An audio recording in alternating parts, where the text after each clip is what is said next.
हम कर रहे हैं 11th होम साइंस का चैप्टर नंबर 6 संचार माध्यम और संचार प्रौद्योगिकी। पिछले वीडियो में हमने बात की थी संचार प्रौद्योगिकी के वर्गीकरण की, उसके क्लासिफिकेशन की। आज के वीडियो में हम बात करेंगे आधुनिक संचार प्रौद्योगिकियों की कि कौन कौन सी है आधुनिक संचार प्रौद्योगिकियाँ। तो आइए शुरू करते हैं हमारा चैप्टर। बच्चों ये डायग्राम आप बना लीजिए, आपके लिए बहुत इंपॉर्टेंट है, आपको समझने में भी आसानी होगी और आपसे शॉर्ट क्वेश्चन में भी पूछा जा सकता है कि आधुनिक संचार प्रौद्योगिकियां कौन सी हैं। उसमें सबसे पहले नंबर पे है माइक्रो कंप्यूटर। तो आइए बात करते हैं माइक्रो कंप्यूटर की।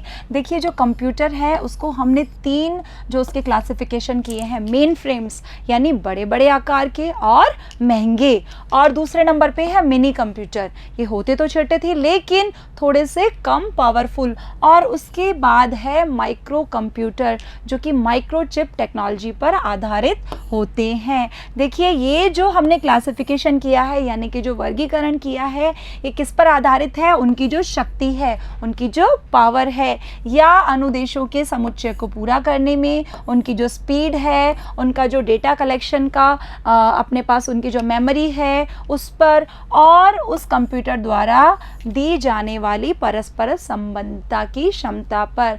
आपने देखा होगा आज हमें कोई भी फाइल, कोई भी रिकॉर्ड रखना है तो हमारे लिए बहुत आसान हो जाता है, फिर चाहे वो कितनी ही बड़ी फाइल क्यों ना हो, हम आजकल कंप्यूटर में आसानी से उसे स्टोर करके रख सकते हैं और जब मन चाहे हम उसे देख सकते हैं। हमें कोई डर नहीं रहता कि ये फाइल हमारी चोरी हो जाएगी या गुम हो जाएगी। आज के जो कंप्यूटर है पहले की तुलना में बहुत ज़्यादा पावरफुल है। आज कंप्यूटर एक दूसरे से कनेक्टेड भी हैं। हम एक कंप्यूटर से सूचना दूसरे कंप्यूटर पर पहुंच जाती है आसानी से, बिल्कुल एक क्लिक करते ही। आपने देखा होगा बैंकिंग इसका सबसे बड़ा उदाहरण है, हर कंप्यूटर दूसरे से वहां पर जुड़ा हुआ होता है। तो ये जो हमने क्लासिफिकेशन किया है उनकी स्पीड पर, आज के जो कंप्यूटर हैं उनकी स्पीड पहले की तुलना में बहुत ज़्यादा है। पहले ऐसा नहीं होता था कि हमने क्लिक करा और तुरंत हमारे सामने रिजल्ट आ गया। आज के कंप्यूटर्स क्या हैं, हमने सिर्फ एक क्लिक करने की देरी होती है, यानी कि स्पीड बहुत ज़्यादा बढ़ गई है, उसकी मेमोरी बहुत ज़्यादा बढ़ गई है, उसमें और भी नए नए फंक्शंस आ गए हैं। माइक्रो कंप्यूटर के कार्यों में खासकर विस्तार कार्य में संसाधन यानी कि उसकी प्रोसेसिंग, सभी प्रकार की सूचनाओं का रिकॉर्ड रखना जिसकी हमने अभी भी बात की थी, लेखाकरण, अनुसंधान, क्षेत्र कार्य के प्रयोजन के लिए अनुभव और विविध विषयों के संग्रह की भूमिका निभाना, उचित मूल्य पर सूचना सामग्री को प्रकाशित करना शामिल है। ये सारे फंक्शन हैं आज के यानी कि हमारे माइक्रो कंप्यूटर के। हमने अभी भी बात की थी मेन फ्रेम, मिनी और माइक्रो। लास्ट वाला कौन सा था, हमारा माइक्रो कंप्यूटर। ये सारे उसके कार्य हैं, उसकी प्रोसेसिंग, उसकी मेमोरी, उसकी स्पीड है ना, डेटा का जो लेखाकरण है, ये सारे फंक्शन इसमें शामिल हैं। इसे इस दृष्टि से पारस्परिक क्रियात्मक कहा जा सकता है कि देखने वाले के पास अभिष्ट डेटा को देखने का विकल्प रहता है। आप कोई भी डाटा देखना चाहते हैं, आपके पास सारे ऑप्शन अवेलेबल होते हैं, आप किसी भी समय पे किसी भी रूप में उसको देख सकते हैं। अब हम बात करते हैं दृश्य पाठ यानी कि वीडियो टेक्स्ट की। आपने देखा होगा कई बार न्यूज़ चैनल में जो बोला जा रहा है या किसी सीरीज में या मूवी में साथ साथ में एक दृश्य पाठ भी चलता रहता है। टेलीफोन नेटवर्क या केबल सिस्टम के माध्यम से मुख्य कंप्यूटर से घर के टीवी सेट तक प्रेषित इलेक्ट्रॉनिक पाठ सेवा को ही दृश्य पाठ कहा जाता है। इसे मैंने आपको आसान भाषा में समझा दिया है, लेकिन फिर भी परिभाषा के तौर पर आप इसे याद कर लीजिएगा। दृश्य पाठ यानी कि वीडियो टेक्स्ट। अब हम चलते हैं थर्ड नंबर यानी कि इलेक्ट्रॉनिक मेल, ईमेल। इससे आप सब वाकिफ़ हैं। जीमेल, गूगल, याहू, बहुत सारे इसके अलग अलग उदाहरण हैं। आज हम इसको एक छोटे से रूप में समझ लेते हैं कि पहले हमें किसी को कोई चिट्ठी भेजनी थी, कोई फाइल भेजनी थी, कोई संदेश भेजना था, हम पोस्टमैन का, स्पीड पोस्ट का, ट्रेन, बस इत्यादि का प्रयोग कर रहे थे।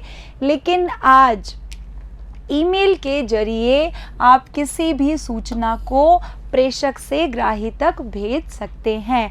प्रेषक यानी कि सेंडर और ग्राही यानी कि रिसीवर। जो भेज रहा है वो क्या हो गया, प्रेषक, और जो ग्रहण कर रहा है वो क्या होगा, रिसीवर। आपको अपने बॉस को या अपने किसी भी रिलेटिव को कोई एप्लीकेशन भेजनी है, आप वहाँ नहीं जा सकते, है ना। आपने क्या किया, घर बैठे ही उसे टाइप किया या उसे लिखा, उसकी फ़ोटो खींची और तुरंत उन्हें मेल कर दिया। इतना आसान हो गया है ईमेल के कारण। ईमेल प्रक्रिया थल डाक की तरह है। अभी हमने इसका एग्जाम्पल लिया था ना कि जैसे पोस्टमैन करता था, वैसे ही अब ये काम कौन कर रहा है, ईमेल कर रहा है। कंप्यूटर पर टाइप किया और मोबाइल के जरिए दूसरे कंप्यूटर पर भेज दिया जाता है। इससे कोई फ़र्क नहीं पड़ता कि वो कंप्यूटर देश के किसी भी कोने में लगा हुआ है। यह मेल बॉक्स की व्यवस्था से दो या दो से अधिक व्यक्तियों के संचार की एक आसान विधि है। देखिए, दो ही नहीं, बहुत सारे व्यक्ति एक साथ संचार यानी कम्युनिकेशन कर सकते हैं। इतना ही नहीं, इसमें ऑप्शन भी होता है। आप देख सकते हैं सेंड बॉक्स के जरिए कि आपने किस किस को मेल भेजा, कब भेजा, कौन सा भेजा। आपने देख लिया कौन कौन से मैसेज हमारे चले गए, कौन से नहीं गए, हमारे इनबॉक्स में यानी हमें किस किस ने मेल भेजा है। आप पुराने से पुरानी डाक को सेव करके रखना चाहते हैं, किसी भी टाइम उसको ढूंढ कर इस्तेमाल कर सकते हैं। संदेश कंप्यूटर में सुरक्षित रहता है, जो डाकघर के रूप में तब तक कार्य करता है जब तक ग्राही उसके बारे में ना पूछे, यानी कि रिसीवर उसके बारे में ना पूछे। इस संदेश को टेलीफोन से जुड़े मोडेम का प्रयोग करके देखा जा सकता है। किसी भी संदेश को आप किसी भी वक्त देख सकते हैं मोडेम का, इंटरनेट का इस्तेमाल करके। अब हम बात करते हैं फोर्थ पॉइंट की, जो कि है पारस्परिक क्रियात्मक वीडियो यानी कि इंटरैक्टिव वीडियो। देखिए, इसने हम यूँ कह सकते हैं एक तरह की क्रांति ला दी है इस फीचर ने। कैसे, देखिए, इसका संबंध ऐसे वीडियो तंत्र से है जो कंप्यूटर और वीडियो का संयोजन होता है, एक कॉम्बिनेशन होता है। यह पाठ स्थिर photo, video, audio, slide, overhead आदि का उपयोग करके मल्टीमीडिया यानी बहुमाध्यम को अपनाता है। देखिए, इसमें बहुत सारी चीज़ों को एक साथ प्रयोग किया जाता है। आपने देखा होगा बहुत सारे क्लिकेबल एरिया होते हैं, आपने क्लिक किया, फॉर एग्जांपल आपके पास एक मैप बना हुआ आया व्हाट्सएप पे, उस पर अलग अलग राज्यों के नाम लिखे हुए हैं, राजस्थान, उत्तर प्रदेश, बिहार। आपने देखा जैसे ही आपने राजस्थान पर क्लिक किया, राजस्थान की पूरी जानकारी आ गई।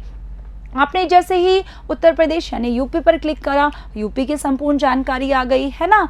तो विभिन्न रूपों में जो संग्रहित संदेश है उससे उपभोक्ता अपनी इच्छा अनुसार संदेश को प्राप्त कर सकता है। इतना ही नहीं, बहुत सारे क्लिकेबल एरियाज तो ऐसे भी होते हैं, आपने टच किया, कोई और वीडियो खुलकर आ गई, उसके अंदर भी बहुत सारे क्लिकेबल एरिया होते हैं। ये आपके ऊपर निर्भर करता है, उपभोक्ता की सिस्टम के प्रति जो अनुक्रिया होती है उसी के अनुसार आगे का मार्ग प्रदर्शित होता है। आप ऑडियो सुन सकते हैं, सेम टाइम पे वीडियो देख सकते हैं उसका। आप किसी की जानकारी लेना चाहें तो वीडियो टेक्स्ट के माध्यम से ले सकते हैं। ये सारे इसके फंक्शंस होते हैं। अब हम बात करते हैं फिफ्थ पॉइंट यानी कि दूर सम्मेलन, टेली कॉन्फ्रेंसिंग, जो कि आज के ज़माने में सब वाकिफ़ हैं और विशेष रूप से जो कोविड टाइम है उसमें ये सबसे ज़्यादा इम्पॉर्टेंट हो गई है। क्यों? देखिए, बहुत सारी मीटिंग, बहुत सारे काम, बहुत सारी पढ़ाई इसी के ज़रिए हो रही है। बहुत सारे लोग अपने घर पर बैठे एक दूसरे से डिस्कशन कर सकते हैं, आइडियाज़ को एक्सचेंज कर सकते हैं, ट्रेनिंग दे सकते हैं और ले सकते हैं। किसके ज़रिए? टेली कॉन्फ्रेंसिंग के जरिए। हम इसे कहते हैं दूर सम्मेलन। इसका संबंध भौगोलिक रूप से अलग अलग व्यक्तियों और भौतिक रूप से दूरस्थ लोगों के बीच में संवाद स्थापित करना होता है।